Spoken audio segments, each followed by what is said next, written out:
আজকের ভিডিওতে আমরা জানব আইপিএল এর ক্রাশ সানরাইজার্স হায়দ্রাবাদ টিমের টিম ম্যানেজমেন্ট কাব্য মারানের জীবনী সম্পর্কে। চলুন তাহলে দেরি না করে শুরু করা যাক আজকের ভিডিওটি।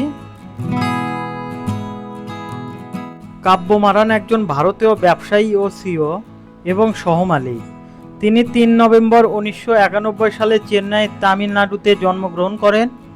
তিনি 2012 সালে চেন্নাইয়ের স্টেলা মেরিজ কলেজ থেকে ব্যাচেলর অফ কমার্স ডিগ্রি সম্পূর্ণ করেন। তিনি New York University Stern school of business থেকে master of business administration MBA degree অর্জন করেন, যা 2016 সালে অর্জন করেছিলেন। ইন্ডিয়ান প্রিমিয়ার লিগ IPL এ তার টিম সানরাইজার্স হায়দ্রাবাদ এবং South African Premier League SA লিগে তার টিম সানরাইজার্স ইস্টার্ন কেপ। তিনি সান গ্রুপের চেয়ারম্যান ও প্রতিষ্ঠাতা কালনিথি মারানের মেয়ে। 2018 সালে কাব্য মারান সানরাইজার্স হায়দ্রাবাদের প্রধান নির্বাহী কর্মকর্তা হিসেবে নিযুক্ত হন। সান গ্রুপের মালিকানাধীন ইন্ডিয়ান প্রিমিয়ার লিগ IPL এর ফ্র্যাঞ্চাইজি এই গ্রুপটি। তার নেতৃত্বে এবারের দলটি শিরোপার স্বপ্ন দেখছে।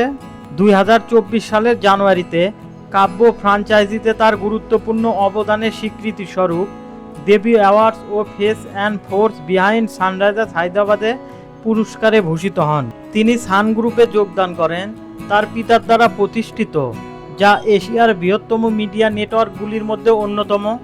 সান গ্রুপের ছত্রছায়ায় অন্যান্য FM চ্যানেলগুলোর মধ্যে সান টিভি নেটওয়ার্ক এবং সান মিউজিক পরিচালনার মাধ্যমে তিনি তার পেশায় যাত্রা শুরু করেন। কাব্য মারানের মোট সম্পদের পরিমাণ প্রায় 500 মিলিয়ন, আনুমানিক 409 কোটি, যা তাকে ভারতের অন্যতম ধনী তরুণ ব্যবসায়ী গড়ে তোলে। প্রিয় ভিউয়ার্স, সানরাইজার্স হায়দ্রাবাদ কি এবারের IPL এর শিরোপা জিততে পারবে? অবশ্যই আপনার মূল্যবান মতামতটি আমাদের কমেন্ট বক্সে জানিয়ে দিন। আমাদের ভিডিওটি ভালো লাগলে একটা লাইক দেবেন, আর আমাদের চ্যানেলে নতুন হয়ে থাকলে আমাদের চ্যানেলটি সাবস্ক্রাইব করবেন। এতক্ষণ আমাদের সাথে থাকার জন্য আপনাদের জানাই আন্তরিক ধন্যবাদ।